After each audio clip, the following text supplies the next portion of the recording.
My name is Sophia Mays. I'm 29 years old now, sitting here on January 5, 2026, looking back at the moment everything changed.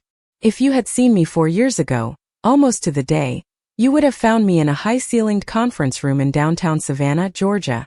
Hands clasped so tightly in my lap that my fingernails left crescent moons in my palms. The long mahogany table gleamed under recessed lights. Across from me sat my younger sister, Chloe, radiant in a cream silk dress that caught every eye in the room. She looked like she already knew the ending of the story we were about to hear. I didn't. But I could feel it in the air. The way my mother avoided my gaze. The way my father kept glancing at his watch like this was just another appointment he wanted to cross off his list.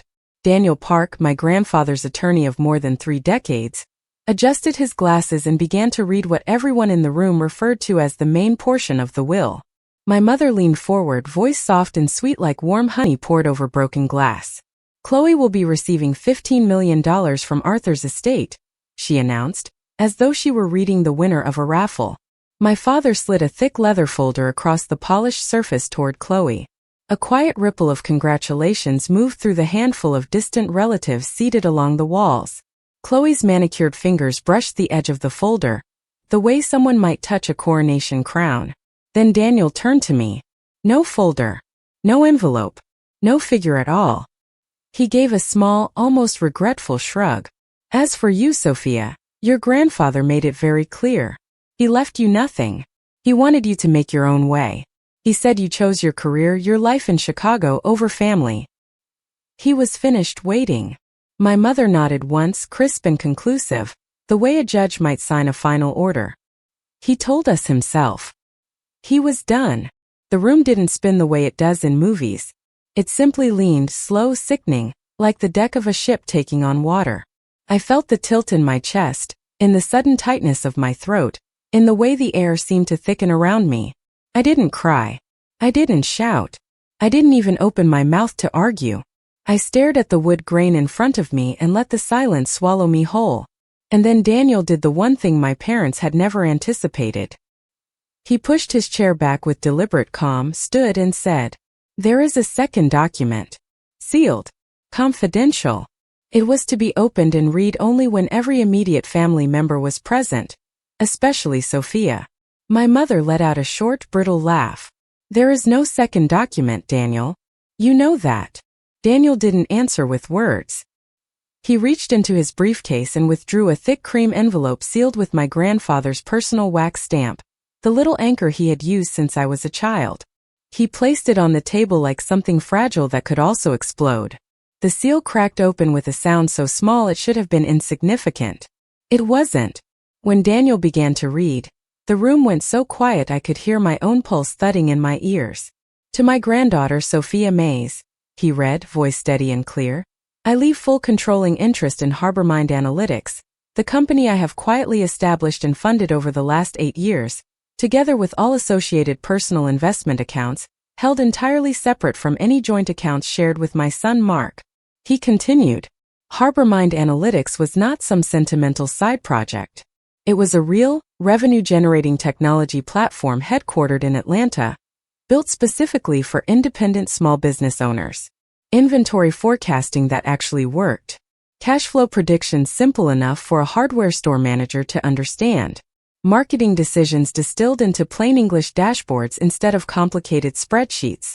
The company already had signed contracts, recurring clients, and a valuation that made the $15 million just handed to Chloe look modest. My father's smirk vanished. "That's impossible," he said, almost laughing. "Dad could barely send a text message without help. He didn't build a tech company." Daniel looked at him over the rim of his glasses.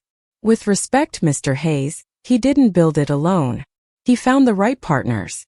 He invested carefully.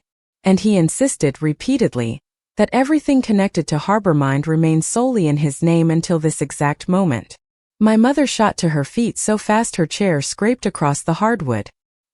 "He was not competent when he did this. He was old. He was sick. He was confused." Daniel's voice never rose. "He was evaluated by his personal physician the day this codicil was signed and witnessed. I have the medical clearance letter, the contemporaneous notes, And I will remind everyone, the video recording we are about to watch, should anyone wish to challenge his capacity. Then came the part that made my throat close tight. Daniel lowered his eyes to the page again. I am fully aware, he read, that Mark and Linda have taken deliberate steps to distance Sophia from me. They changed plans at the last minute. They redirected my calls. They told me she was too busy with her big city life, too important now, too ashamed of her small-town roots and her old grandfather. They told her I was too tired, too frail, too confused to receive visitors. I do not believe these things. Every unanswered text message I had sent over the years flashed through my mind. Every phone call that rang once and went straight to voicemail. Every time I booked a last-minute flight home only to be told at the curb, "Grandpa isn't up for company today, sweetheart. Maybe next time." Daniel kept reading. I have watched large, unexplained transfers move from my joint accounts into credit cards and lifestyles that benefited Chloe almost exclusively. When I questioned these movements, I was told I had already approved them. I had not. My mother's voice cracked like thin ice. That is a lie. He signed everything. We took care of him every single day while she jabbed a finger toward me, was off in Chicago chasing computer dreams. Daniel did not pause. He anticipated this reaction. He left instructions. And he left evidence. He reached for a small black flash drive and placed it on the table between us. Then he connected it to the laptop beside him, turned the screen so everyone could see, and pressed play. There he was. My grandfather, Arthur Hayes. Thinner than I remembered. Paler. But his eyes were the same piercing blue, sharp and unflinching. My name is Arthur Hayes, he said directly to the camera. I'm changing my will today because I've become aware that money has left my accounts in ways I never authorized. When I ask questions, I'm told I'm confused. I'm old, but I am not confused. He looked straight into the lens, straight through time, straight at us. I love both my granddaughters, but only one of them thinks the way I always have. Sophia sees patterns the rest of us miss. When she was 17, she built something simple but useful. A dashboard that told my hardware store exactly which items sold best in spring and which sat gathering dust. She never bragged. She just handed me the printout and asked if it helped. It did. His voice softened, almost tender. They've tried to keep her away from me. Visits canceled. Calls dropped. I'm told she's too busy. Then I hear from neighbors that she drove 8 hours to see me and was turned away at the driveway. I know what control looks like. I know what fear looks like. He leaned forward slightly. Harbor Mind Analytics belongs to Sophia. Not because she's my favorite, but because she's the only one who will use it the way it was meant to be used, to help the little guys. The people running corner stores, bakeries, barbershops, the people I spent 50 years trying to serve. She'll keep it honest. She'll keep it useful. The screen went black. The silence that followed was complete. My mother's mascara had begun to run in thin dark rivers down her cheeks. Chloe clutched the $15 million folder so tightly the leather creased. My father stared at the blank screen as though he could stare the words back into nothingness. I didn't speak. There was nothing left to say. The truth had finally spoken louder than their version of events. What followed was not dramatic television justice. It was slow, methodical, and merciless in its precision. They hired lawyers. Expensive ones. They talked about contesting competency, undue influence, diminished capacity. Every piece of paper Daniel had preserved dismantled them methodically. Bank statements spanning years. Timestamps on transfers. The physician's clearance letter dated the same day as the codicil. The video, time-stamped, notarized, accompanied by a sworn affidavit from the doctor who had examined Arthur that morning. In the end, there was no need for a full trial. The codicil was upheld. Harbor Mind Analytics and its accounts were mine, exactly as my grandfather had intended. The court also ordered my parents to repay every dollar that had been improperly withdrawn from Arthur's joint accounts, plus interest and penalties. They didn't have it. They sold the big white-columned house in Savannah that my mother had once called our legacy. They sold the 2 luxury SUVs they used to park prominently in the driveway for photos. They sold the curated lifestyle they had built on borrowed time, borrowed money, and borrowed credibility. Word spread quickly. Small towns are kind to beautiful facades and cruel to broken ones. Neighbors who once complimented my mother's holiday decorations now whispered in the grocery aisles about financial abuse of an elder. People who once envied my father's position now crossed the street to avoid conversation. Mark was placed on administrative leave from his logistics firm. Within months, that leave became a termination for cause. No company wanted the former CFO whose family's finances were now a matter of public record. Chloe's collapse was quieter and louder at the same time. Quiet in the way doors closed behind the scenes. Loud in the way screenshots, old videos, and leaked messages began circulating online. People rewatched clips of Grandpa appearing in her content and noticed, for the first time, how often he looked distracted, uncomfortable, glancing off camera as though searching for someone who wasn't there.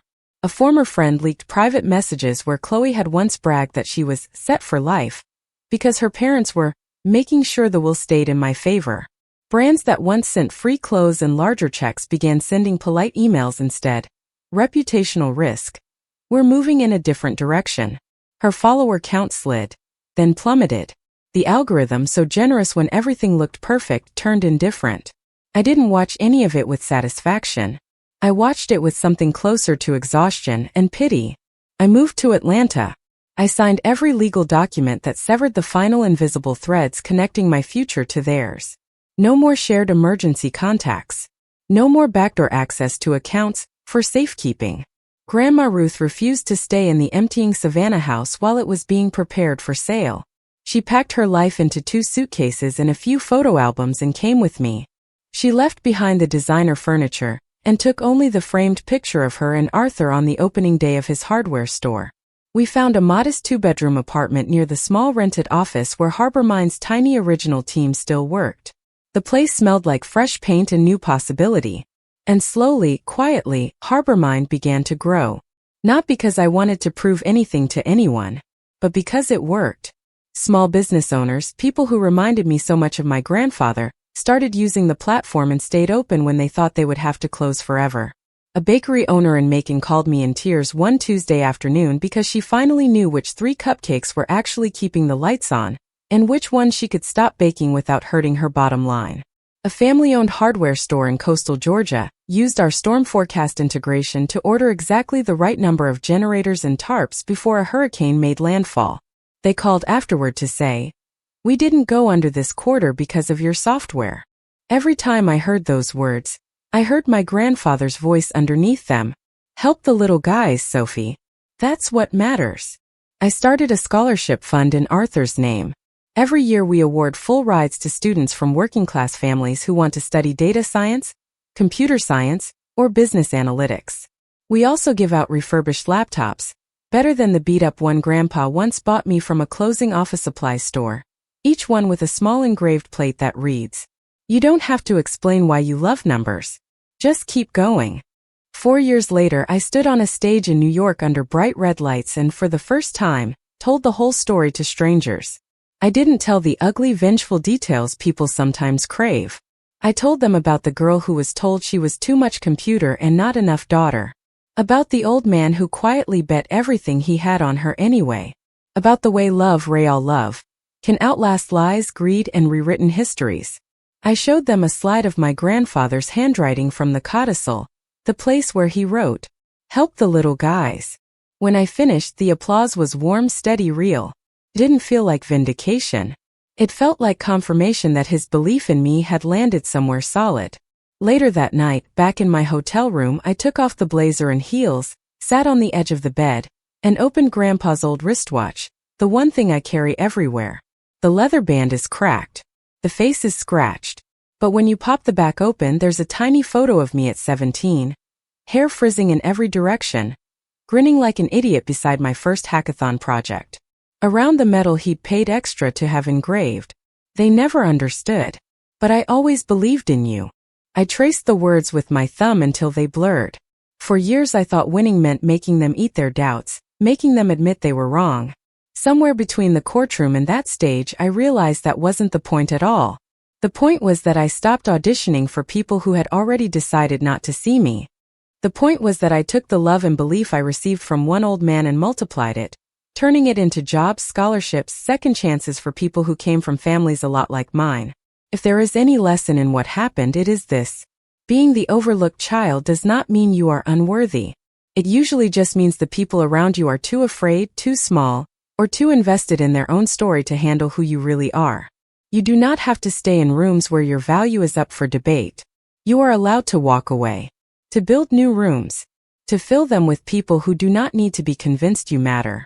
And if you have ever been the Sophia Mays in your family, the one who got looked through instead of looked at, blamed instead of believed in, edited out of the picture, I hope you remember this part more than any money or scandal.